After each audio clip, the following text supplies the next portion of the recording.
All right, this is part 3 of the 2C notes. Let's go ahead and see how you did in setting up these examples and these practice problems. So you can see on this first one, I labeled the hypotenuse, the opposite, and adjacent.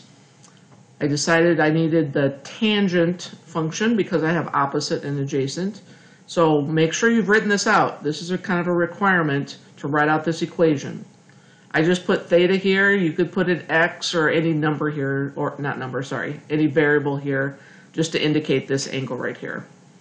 Opposite over adjacent is going to be 7 over 14.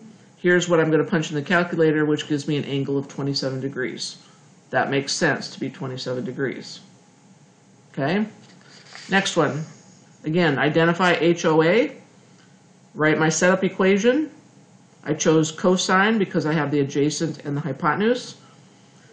I'm going to plug it into the calculator cosine, second cosine, which gives me this. 11 divided by 14, and I get about 38-degree angle. Again, it needs to be acute, and 38 seems reasonable. And the last one, identify HOA. I have the opposite and I have the hypotenuse, so that means sine of some angle equals this fraction or this ratio, opposite over hypotenuse. I punch in second sine, 36 divided by 38, and I get 71 degrees. Again, you get this big long decimal, but we're rounding to the nearest degree. Also, if you forget to push second, and you just do this, sine 36 divided by 38, okay, that you forgot to push the second, okay, you're going to get, let's see, quick. You get this big long decimal.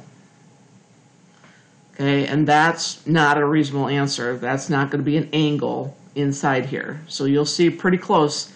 If you get something like this when you're trying to find an angle, it's probably that you forgot to push second and didn't get this -1 or the inverse to find the angle. All right, so if you have any questions, let me know, and good luck in finding the missing angle. Have a great day or not. The choice is yours.